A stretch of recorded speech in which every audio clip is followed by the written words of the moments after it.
Hello guys, আসসালামু আলাইকুম। আজকে আবার চলে আসলাম এমএসসি ওয়ার্ডের সেকেন্ড ক্লাস নিয়ে।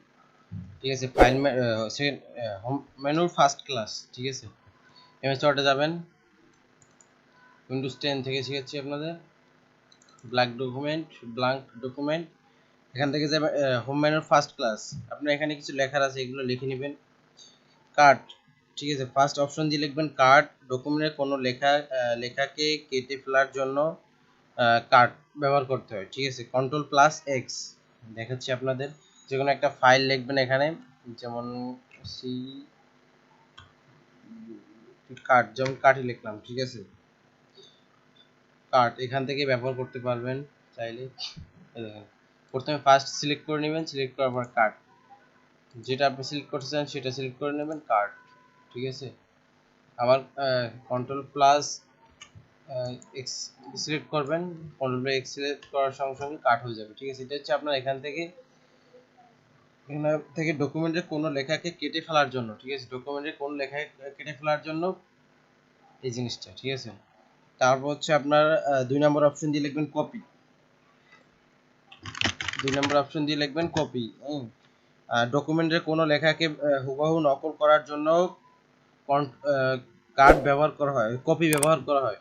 যেমন ডকুমেন্টের কোনো লেখাকে হুবহু কপি করার, যেমন যেমন এই যে একটা ডকুমেন্ট। ঠিক আছে, এটা লেখাটা হচ্ছে ডকুমেন্ট, আমি এটা হুবহু কপি করব। ঠিক আছে, কিভাবে কপিটা করব? কন্ট্রোল প্লাস সি, হুবহু কপি হয়ে গেছে। ঠিক আছে, আবার আপনি কন্ট্রোল প্লাস এখানে নিচে যাবেন, পেস্ট করবেন, দেখেন হুবহু এটা চলে আসছে।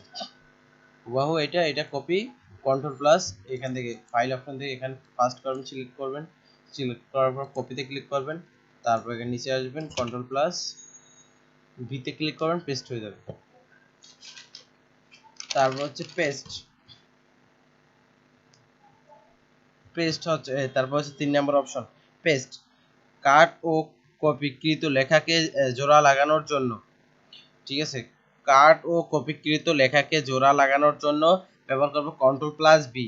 ঠিক আছে, এইটা প্রথমে একটা জিনিস সিলেক্ট করবেন, বা আপনি কাট করতে চাইলে এক্স করতে পারেন, সি করতে চাইলে কপি করতে পারেন। যেমন আমি কপি করলাম বা কাটই করলাম, কন্ট্রোল প্লাস এক্স। যেমন এখান থেকে সেটিং থেকেও পারেন, এখান থেকে কন্ট্রোল প্লাস এক্স। তারপর হচ্ছে পেস্ট, এখানে লেখা আছে দেখেন, এখানে লেখা আছে, পেস্টে ক্লিক করবো, দেখেন চলে আসছে সঙ্গে সঙ্গে। আবার আবার পেস্টে ক্লিক করব, আবার চলে আসছে। ওই হুবহু ওই জিনিসটাই আবার বারবার চলে আসছে। বুঝাতে পারছি। আর আপনি শর্টকাটে করতে চাইলে কিবোর্ডের মাধ্যমে control plus V, control plus V. ঠিক আছে, তারপর হচ্ছে 4 নম্বর অপশন প্যারাগ্রাফে ডকুমেন্টে লাইনের দূরত্ব নির্ধারণ করার জন্য 1.5 inch MS control plus 5 and double control হচ্ছে আপনার কন্ট্রোল প্লাস 2। যেমন আপনি এটা বোঝানোর জন্য দেখাচ্ছি, ওয়েট, প্যারাগ্রাফ রাইট। ঠিক আছে, এখানে আছে প্যারাগ্রাফ, এই প্যারাগ্রাফ রাইটিং হচ্ছে 4 নম্বর অপশন। 4 নম্বর অপশন দিয়ে লিখবেন ডকুমেন্টের লাইনের দূরত্ব নির্ধারণ করার জন্য। এটা হচ্ছে ডকুমেন্টের লাইনের দূরত্ব নির্ধারণ করার জন্য। এখানে ক্লিক করার সঙ্গে সঙ্গে এখানে দেখেন মাল্টিপ্লাই লেখা আছে, মাল্টিপ্লাই যাবেন 1.5 ইঞ্চি, বা আপনি অ্যাট ফার্স্ট আগে এটা সিলেক্ট করে নিতে হবে। ঠিক আছে, এটা ফার্স্ট সিলেক্ট করে নেবেন, তারপর প্যারাগ্রাফে যাবেন। 1.5 ইঞ্চি নিতে চাইলে 1.5 ইঞ্চ সিঙ্গেল চলে আসে, 1.5 ইঞ্চি চলে আসবে, দেওয়া আছে। আপনি ডবল করতে চাইলে ডবল চলে আসবে, ওকেতে ক্লিক করতে হবে। 1.5 ইঞ্চি দেওয়ার পর ওকেতে ক্লিক করবেন, দেখেন এটা 1.5 ইঞ্চি দূরত্ব হয়ে গেছে। আবার প্যারাগ্রাফে যাবেন, আবার যদি আপনি চান ডবল করতে, ডবল ক্লিক করবেন, ওকেতে ক্লিক করবেন, দেখেন আরো বড় হয়ে গেছে। তারপর আপনি যদি চান কন্ট্রোল দিয়ে করার জন্য, এর জন্য আছে একটা 1.5 এর জন্য কন্ট্রোল প্লাস 5 ছোট হয়ে গেছে। ঠিক আছে, তারপর একটা হচ্ছে কন্ট্রোল প্লাস 2 বড় হয়ে গেছে। ঠিক আছে, বুঝাতে পারছি। আর কন্ট্রোল প্লাস অন হচ্ছে মানে একদম ছোট, 2 হচ্ছে একটু মাঝারি, 5 হচ্ছে একটু শর্ট। ঠিক আছে, অন একদম ছোট। দেখেন সবগুলো এটা এরকম হয়ে গেছে 1 ইঞ্চির মতো। তারপর হচ্ছে শর্ট অ্যাসেন্ডিং। শর্ট অ্যাসেন্ডিং হচ্ছে কি,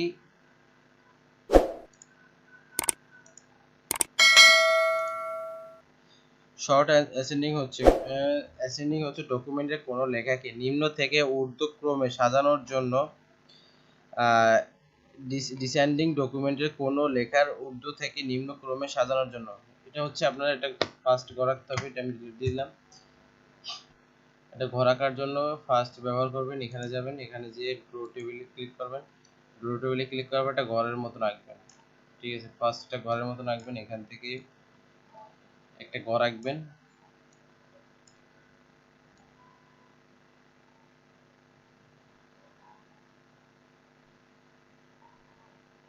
হচ্ছে না, একটু এটা উপর দিয়ে দিছি, বরাবর দিতে হবে। দেখেন হচ্ছে হচ্ছে তারপর এইটুকু দিবেন এরকম, তারপর হচ্ছে এরকম। ফার্স্ট হবে যেমন আপনি দেখাচ্ছি শর্টকাটে 1 2 3, ঠিক আছে। এটা উল্টো করার জন্য ফার্স্ট সিলেক্ট করে নেবেন, সিলেক্ট করার পর এখানে চলে যাবেন, এখানে সরি ডিসেন্ডিং, ডিসেন্ডিং এ দেব, ডিসেন্ডিং ফার্স্ট, এটা অ্যাসেন্ডিং আছে, সরি এটা আবার ডিলিট দিতে হবে। 1 অ্যাসেন্ডিং অ্যাসেন্ডিং দেওয়া আছে, সিলেক্ট করব, ডিসেন্ডিং ডিসেন্ডিং দুইটাই দিব। দেখেন উল্টো হয়ে গেছে, ডিসেন্ডিং উল্টো আর অ্যাসেন্ডিং হচ্ছে বাকি। আপনাদের এখানে আর একটু কিছু শিখাবো।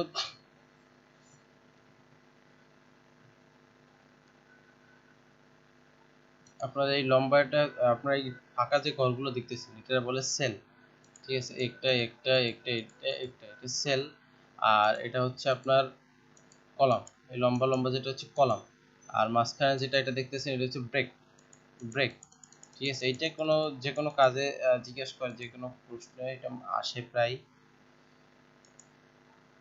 তারপর হচ্ছে আপনার এটা শর্ট এন্ডিং ডিসেন্ডিং বুঝছেন। আবার যদি এটা ডিসেন্ডিং করতে চান, অ্যাসেন্ডিং করতে চান, তাহলে আবার অ্যাসেন্ডিং অ্যাসেন্ডিং, ওকে, আবার যেরকম তো সেরকম হয়ে গেছে। বুঝাতে পারছি? তারপর হচ্ছে আপনার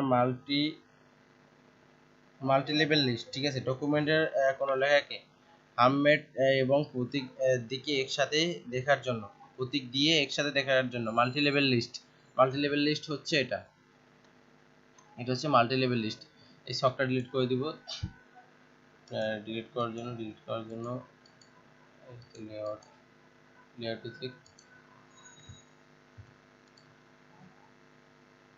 ডিলিট কলামস, ডিলিট টেবিল, ঠিক আছে, ডিলিট হয়ে গেছে। তারপর হচ্ছে আপনার কি বলছি আপনাদের, multi level list. Multi level list হচ্ছে ডকুমেন্টের কোনো লেখাকে হামমেড এবং প্রতীক দিয়ে একসাথে দেখার জন্য। যেমন কিছু লিখলাম এখানে, যেমন এখানে লিখতেছি computer world, sorry computer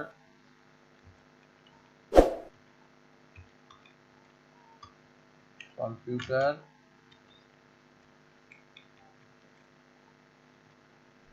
computer, যেমন এটা কপি কপি করে পেস্ট করব, অনেকগুলো তৈরি করলাম। তৈরি করার পর এখানে আবার দেখাবো আপনাদের এটা কিভাবে কলাম দিব। ফার্স্টে আমরা প্রথম ক্লাসে দেখিয়ে দিয়েছিলাম কিভাবে কলাম দিব এগুলো দিয়ে, ঠিক আছে। দ্বিতীয়টা হচ্ছে এটা, এটা হচ্ছে মাল্টি লেভেল লিস্ট, এটা বলে আপনি নিজের ইচ্ছা মতো করে আপনি সাজাতে পারেন। ফার্স্ট আপনার সিলেক্ট করে নিতে হবে এটা অপশনটি, এগুলো সিলেক্ট করতে, ফার্স্ট সিলেক্ট করতে হবে। সিলেক্ট করার পর মাল্টি লেভেল লিস্টে চলে যাবেন, চলে যাই আপনার নিজের পছন্দ মতো যে কোনো একটা হেডিং দিতে পারেন, যে কোনো একটা মাল্টি লেভেল লিস্ট আপনার পছন্দ মতো দিতে পারেন। দেখেন এরকম দিতে পারেন, চাইলে এরকম দিতে পারেন, এটা আপনার চয়েস মতো দিতে পারবেন এখান থেকে। এটা বলে মাল্টি লেভেল লিস্ট, ঠিক আছে। আশা করি বুঝছেন। তারপরের অপশন বর্ডার অ্যান্ড শেডিং, ঠিক আছে। বর্ডার শেডিং হচ্ছে তিন ধরনের: ডকুমেন্টের চারপাশে বর্ডার দেওয়া এবং রং করা। দ্বিতীয়, পেজ এর চারপাশে বর্ডার দেওয়া এবং রং করা। ডকুমেন্টের শেডিং দেওয়া, ঠিক আছে। এখন আমি একটা ডকুমেন্ট তৈরি করব।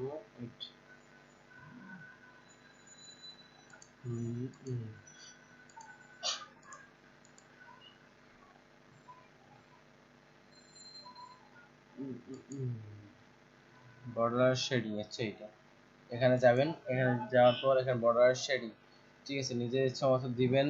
এখানে ফার্স্ট বক্স ক্লিক করবেন, বক্সে করার পর আপনার ডিজাইন যে কোনো একটা ডিজাইন দিবেন এখান থেকে চাইবেন। আর অটোমেটিক চাইলে যে কোনো একটা কালার দিয়ে দিবেন, কালার চলে আসছে। দ্বিতীয় হচ্ছে পেজ বর্ডার বক্সে ক্লিক করবেন, নিজের ইচ্ছা মতো একটা কালার দিবেন, অটোমেটিক যে কোনো একটা কালার দিবেন, কালার দেওয়ার পর ওকেতে ক্লিক করবেন, ঠিক আছে। এটা হচ্ছে দুইটা বর্ডার আর শেডিং। সিলেক্ট করে নিতে হবে, এটা আমি সিলেক্ট করে নিই, এই জন্য এরকম হচ্ছে। সিলেক্ট করার পর বর্ডার শেডিংয়ে চলে যাবেন, শেডিং চলে যাওয়ার পর পেজ ব্রেক আছে, বর্ডার বক্স আর হচ্ছে আপনার এরকম দেখেন 1 2 দুইটা হচ্ছে বক্স। ডকুমেন্টের চারপাশে বর্ডার দেওয়া এবং রং করা, যেমন ডকুমেন্টের চারপাশে বর্ডার দিচ্ছেন, রং করছে। দ্বিতীয় হচ্ছে পেজের চারপাশে বর্ডার দেওয়া এবং রং করা, যেমন পেজের চারপাশে বর্ডার দিচ্ছে আর রং করছে, ঠিক আছে। ডকুমেন্টের শেডিং দেওয়া, ঠিক আছে এগুলো। আবার দেখছি আরেকটা জিনিস, এখান থেকে আপনি যদি বক্স ছাড়া করতে চান নন দিবেন, নন ক্লিক করার পর শেডিং, শেডিং আছে কালার, নিজের ইচ্ছা মতো একটা কালার দিয়ে দেবেন শেডিংয়ে, এটা হচ্ছে শেড। বক্স দিয়ে দিলাম, আবার শেডিংটা আপনারা দেখাতে ভুলে গেছিলাম, শেডিংটা হচ্ছে এটা হচ্ছে শেডিং। এটা প্রথম হচ্ছে কি আপনার ডকুমেন্টের চারপাশে রং বর্ডার দেওয়া এবং রং করা, যেমন হয়েছে এটা ফার্স্ট হচ্ছে এটা। দ্বিতীয় হচ্ছে পেজের চারপাশে বর্ডার দেওয়া এবং রং করা, দ্বিতীয় হচ্ছে এটা ব্ল্যাক কালার যে বর্ডার দিচ্ছি রং করছে এটা। তৃতীয় হচ্ছে ডকুমেন্টের শেডিং দেওয়া, এটা হচ্ছে শেডিং, যে রেড কালার মাঝখানে যেগুলোর মাঝখানে আমি লেখা আছে এটা হচ্ছে শেডিং, বুঝতে পারছি। তারপর হচ্ছে আপনার আরেকটা জিনিস দেখাবো, ফার্স্ট সিলেক্ট করার পর বর্ডার শেডিং এ যাবেন, সবগুলো নন বক্স দিবেন। নন বক্স দেওয়ার পর আপনি এখানে চাইলে অটোমেটিক একটা অপশন আছে, দেখেন, দেখছেন, এটা হচ্ছে অটোমেটিক অপশন, নিজের কালার মতো নিজের ইচ্ছা মতো দিতে পারবেন। এটা দিলে ওগুলা অন্য কোনো প্রয়োজন নেই। দেখেন এটা হচ্ছে আপনার বর্ডার এন্ড শেডিং এর কাজ। আবার আরেকটা এখন দেখাবো হোম মেনুর সেকেন্ড ক্লাস পর্যন্ত থাক, সামনে ফার্স্ট ক্লাস থাক হোম মেনুর, সামনের ক্লাস পরবর্তী ক্লাসে দেখাবো হোম মেনুর আপনার সেকেন্ড ক্লাস। ঠিক আছে, আশা করি ভিডিওটি ভালো লাগলে অবশ্যই সাবস্ক্রাইব করবেন এন্ড লাইক করবেন, শেয়ার করতে ভুলবেন না। ভিডিওটি ভালো লাগলে কোনো সমস্যা থাকলে আমার কমেন্ট বক্সে জানাবেন, আমি চেষ্টা করব সহযোগিতা করার জন্য আপনাকে।